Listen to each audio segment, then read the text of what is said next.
को दिवाली के इस पर्व की बहुत बहुत बधाई। दिवाली का ये पर्व ये मानना है, सब जानते हैं कि दिवाली का ये पर्व क्यों मनाया जाता है, फिर भी चलो मैं बताना चाहती हूँ कि इस दिन श्री रामचंद्र जी 14 वर्ष का वनवास काट कर अयोध्या वापिस लौटे थे और श्री रामचंद्र जी के आने की खुशी में अयोध्या वासियों ने घी के दीपक जलाकर उनका स्वागत किया था। और इसी दिन शाम को माँ लक्ष्मी की पूजा भी की जाती है। कहते हैं इस दिन लोग स्वच्छता से पूरा साफ सफाई करते हैं और फिर माँ लक्ष्मी की शाम को पूजा करते हैं। कहते हैं जिस घर में स्वच्छता होती है उस घर में माँ लक्ष्मी विराजमान होती है। और इस दिन शाम को लोग अपने घरों के दरवाजे खोल देते हैं कि माँ लक्ष्मी किसी भी वक्त किसी भी समय उनके घर में विराजमान हो सकती है। और सभी पुंछ वासियों से, भारतवासियों से मेरा यही अनुरोध है कि इस दिन अपने सभी ये दिलों के मैल मिटा दें, अपने ये मत मंत्र के भेद, ये सब राजनीति सब कुछ भुलाकर सभी एकता में बंध जाएं, सभी भारतवासी एक हो जाएं, एक हिंदुस्तानी बनकर रह जाएं। और सभी धर्मों को ये दिवाली की मैं सभी को शुभकामनाएं देती हूँ। जय हिंद, जय भारत। मैं वार्ड नंबर 12 से काउंसलर चुना गया था और उसके बाद आज दिवाली का पहला त्यौहार आया। मैं सबसे पहले वार्ड नंबर 12 की जनता का शुक्रिया अदा करता हूं और दिल की गहराइयों से मैं उनको दीपावली की शुभकामनाएं देता हूं। और माँ लक्ष्मी से मैं प्रार्थना करता हूं कि माँ लक्ष्मी वार्ड नंबर 12 की जनता को और पूरे पुंछ की जनता और पूरे देश की जनता को पर अपनी कृपा बनाए रखे। और जिस तरह से हमारा पुंछ का ये भाईचारा जो कायम है, और मैं माँ लक्ष्मी से प्रार्थना करूंगा कि माँ लक्ष्मी इसी तरह से हमारा जो पुंछ का और पूरे हिंदुस्तान में भाईचारा बना रहे और माँ लक्ष्मी पूरी हिंदुस्तान की जनता पर अपनी जो अपना रहमो कर्म फरमाए। मैं इसी के साथ में अपनी वाणी को विराम देता हूँ। शुक्रिया।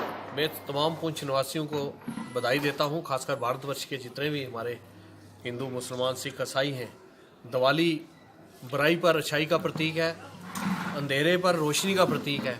मैं सोचता हूं कि इस दिन हमें अपने मुल्क की भलाई के लिए सोचना चाहिए, क्योंकि भगवान राम जो मर्यादा पुरुषोत्तम भगवान राम थे, उन्होंने बुराई पर जो है वो विजय हासिल की थी। मैं सोचता हूँ हमें भी जो बुराई है उस पर विजय हासिल करनी चाहिए और अच्छाई के साथ हमें आगे बढ़ना चाहिए। ये जो दिवाली है सबके लिए एक रोशनी का त्यौहार है, सबके लिए खुशियाँ लेकर आए और सब हिंदुस्तान जो हमारा वो रोशन हो, उसका मुस्तकबिल जो है वो रोशन हो और हमारा जो देश है वो फले फूले। हमारा देश मैं आप सबका पुंछ वासियों का जो है ये दिवाली के शुभ अवसर पर स्वागत करता हूँ। मैं भारतीय जनता पार्टी का वार्ड नंबर 17 से ये काउंसलर जीता हूँ। मेरा नाम राजेश कुमार राजू है और मैं पुंछ के जितने भी पुंछवासी हैं उन सबको एक हार्दिक अभिनंदन देता हूँ इस दिवाली के इस शुभ अवसर पर।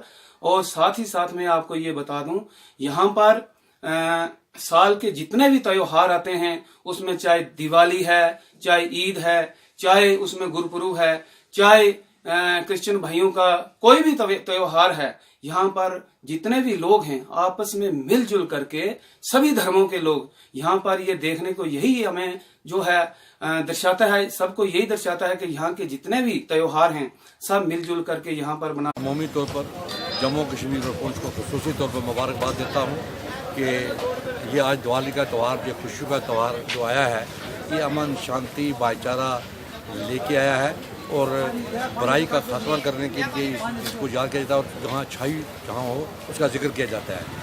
तो ये आज देखिए आपके तमाम हिंदू, मुसलमान, सिख, ईसाई मिलजुल कर एक दूसरे से बगलगीर हो रहे हैं। तो यही परंपरा रही है पुंछ की कि जहाँ पे अगर ईद हो, दिवाली हो या गुरुपुरब हो या कोई भी पैदावार हो, नेशनल डेज हो, तो ये तमाम हिंदू, मुसलमान, सिख मिलजुल के भाईचारे का, इत्तेफाक का, इत्तेहाद का और खुशी इकट्ठे मिलकर मनाते हैं।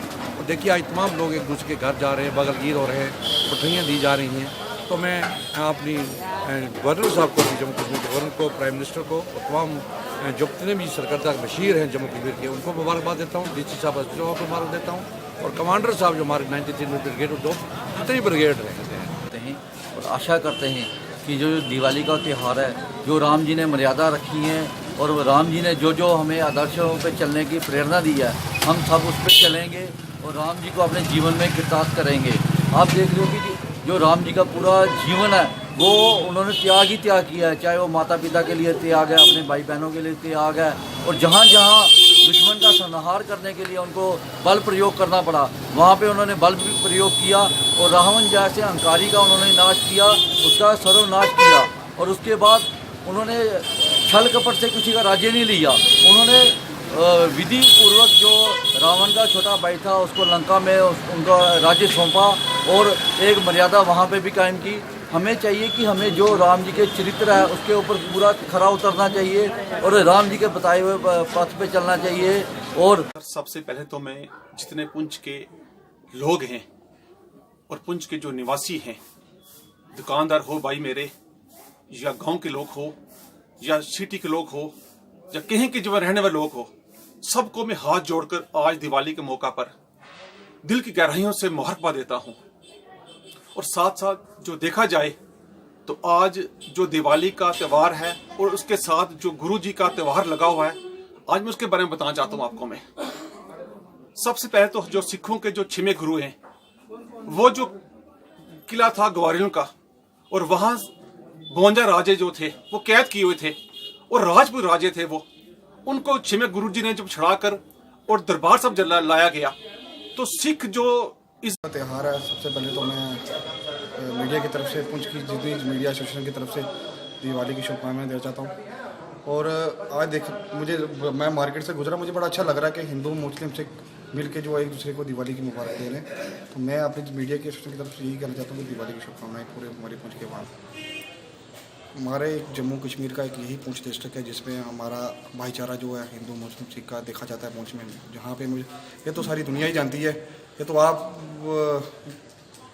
का शुक्रिया अदा करता हूँ, जो मीडिया एक ऐसी चीज़ है जो कहते हैं मीडिया सब वॉइस ऑफ द पीपल, जो एक पुंछ की छोटी छोटी आवाज़ को जो है लोगों की आवाज़ को बाहर तक पहुँचाता है। तो उसको तो सब कुछ पता है पुंछ की आवाज़ को कि यहाँ पे जो भाईचारा अगर जम्मू कश्मीर में होकर कायम है, तो मैं समझता हूँ कि हमारे पुंछ डिस्ट्रिक्ट में ही है।